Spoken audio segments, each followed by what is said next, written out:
Hello friend, welcome to my channel মিশুর রান্নাঘর। প্রতিদিনের মতো চলে আসলাম আরেকটি নতুন রেসিপি নিয়ে। আজকে আমি তৈরি করে দেখাবো ময়দা আলুর বিকেলের একটি স্ন্যাক্স রেসিপি। তো স্ন্যাক্সটি তৈরি করার জন্য এখানে আমি ময়দা নিয়েছি 1.5 কাপ, মিডিয়াম সাইজের 2টি আলু নিয়েছি, সিদ্ধ করে তারপর ম্যাশ করে নিয়েছি। এখানে নিয়েছি 2 টেবিল চামচ সয়াবিন তেল, এখানে নিয়েছি পরিমাণ মতো লবণ, 1 চা চামচ নিয়েছি কালো জিরা, আর এখানে নিয়েছি 3টি মিডিয়াম সাইজের পেঁয়াজ কুচি করে নিয়েছি, আর এখানে নিয়েছি 2টি কাঁচামরিচ কুচি করে, এখানে নিয়েছি 1 চা চামচ চিলি ফ্লেক্স, আর এখানে নিয়েছি 1 চা চামচ চাট মশলা।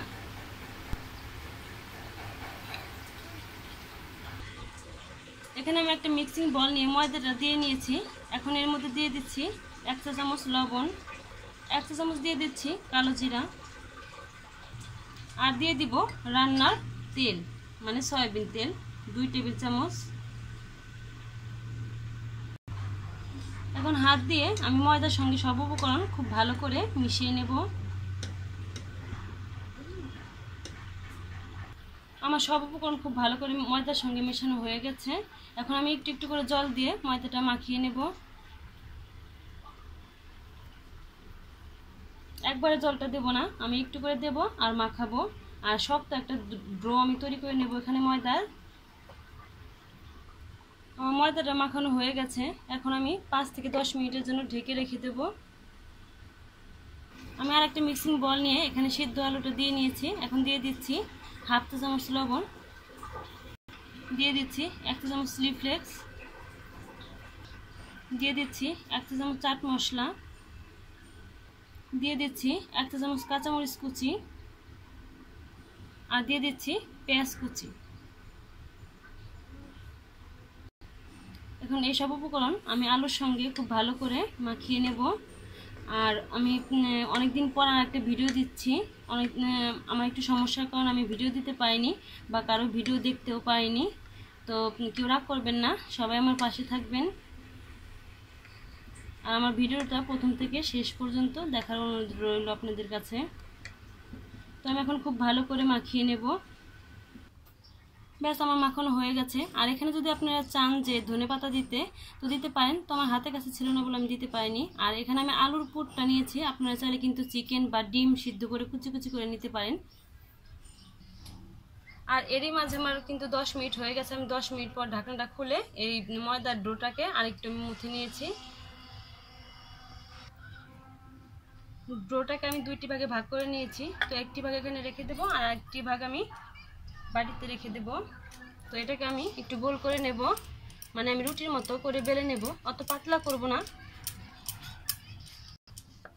দেখুন আমি রুটির মতো করে কিন্তু বেলে নিচ্ছি, আর যতটা সম্ভব আমি গোল করেই নিব। একটু বড় করে রুটিটা বেলতে হবে। আমার রুটি বেলা কিন্তু হয়ে গেছে। আর এটা পুরুত্বটা কতখানি আমি দেখিয়ে দিচ্ছি, এরকম হবে। এখন আমি একটা ছুরির সাহায্যে মাছ বরাবর আমি এই রুটিটাকে কেটে নেব।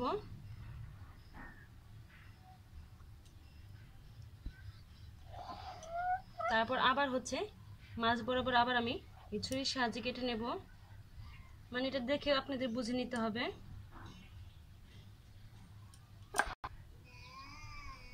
তারপর আবার আমি এই রুটিরই মাঝখান থেকে আবারও আমি কেটে নিচ্ছি, এটা কিন্তু আপনাদের দেখে বুঝে নিতে হবে।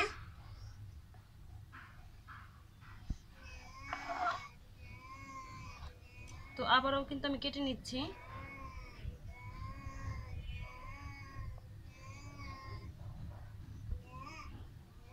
ব্যাস আমার কাটা কিন্তু হয়ে গেছে। দেখুন আমার কিন্তু কাটা হয়ে গেছে, আমি ভালো করে কেটে নিয়েছি। এখন এখানে আমি 1 টেবিল চামচ ময়দা আর সামান্য পরিমাণ জল দিয়ে একটা ঘন ব্যাটার তৈরি করে নিয়েছি। এখন আমি আগে থেকে রেডি করে যে আলুর পুরটা রেডি করে রেখেছিলাম সেটা আমি প্রত্যেকটা ডোর মাঝে আমি দিয়ে দিব। এখন আরেকটার মধ্যেও আমি দিয়ে নিচ্ছি। এভাবে করে আমি প্রতিটার মাঝে আমি কিন্তু দিয়ে নিব। দেখুন আমি সবগুলোতে কিন্তু আলুর পুরটা দিয়ে নিয়েছি। এখন আগে যে আমি এই ব্যাটারটা ময়দা দিয়ে ঘন একটা ব্যাটার তৈরি করে রেখেছিলাম সেটা কিন্তু এই ডোর মাছ বড় শেষের মাথায় আমি লাগিয়ে নিচ্ছি, শেষ মাথাটায়। আমার লাগানো হয়ে গেছে। এখন আমি স্ন্যাক্সের শেপগুলো দিয়ে নিব। এভাবে ঘুরিয়ে ঘুরিয়ে পেঁচিয়ে তারপর আমি শেপগুলো দিচ্ছি। এটা কিন্তু আপনাদের দেখে বুঝে নিতে হবে। আর এখানে একটু আমি চাপ দিয়ে দিব যাতে ভাজার সময় খুলে না যায়। ব্যাস দেখুন একটা রেডি হয়ে গেছে। এখন তেলে ভাজার সময় যাতে এখান দিয়ে পুরগুলো বের হয়ে না যায় সেজন্য আমি এই সাইডগুলো সিল করে দেব। এরপর আর বের হবে না পুরটা। তো আমি দুইটা সাইডে কিন্তু এইভাবে লাগিয়ে দিচ্ছি। একটু ভালো করে লাগিয়ে দিতে হবে। ব্যাস দেখুন আমার একটা তৈরি হয়ে গেছে। আমি আবারও ময়দার ব্যাটারটা একেবারে শেষ মাথায় লাগিয়ে নিচ্ছি। এরপর আমি রোলের মতো করে পেঁচিয়ে নেব। ব্যাস যেখানে আমি ব্যাটারটা লাগিয়েছিলাম সেখানে আমি একটু চাপ দিয়ে দিব। আর এখান দিয়ে যাতে পুরটা বের না হয়ে যায় এই সাইডগুলো আমি সিল করে দেব।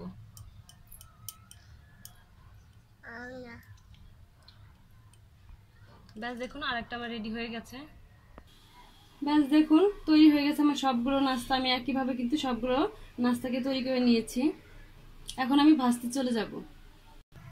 আমি চুলায় একটি প্যান বসিয়ে নিয়েছি। আর প্যানে আমি তেল দিয়ে মিডিয়াম আঁচে আমি কিন্তু তেলটাকে গরম করে নিয়েছি। এখন আমি একটা একটা করে নাস্তা এখানে ছেড়ে দিচ্ছি।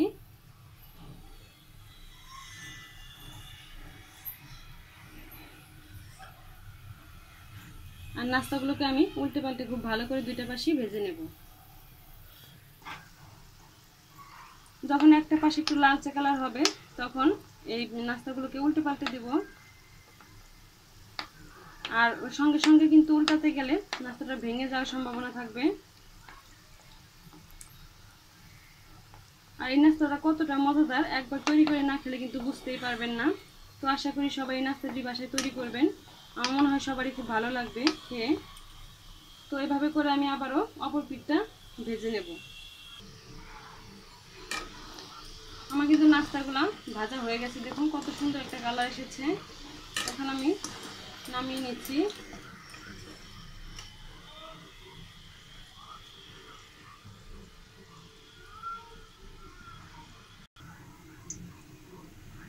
দেখুন আমার নাস্তাগুলো কতটা সুন্দর হয়েছে।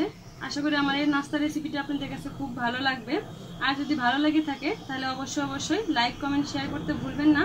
আর আমার চ্যানেলটিতে অবশ্যই সাবস্ক্রাইব করবেন। ধন্যবাদ সবাইকে।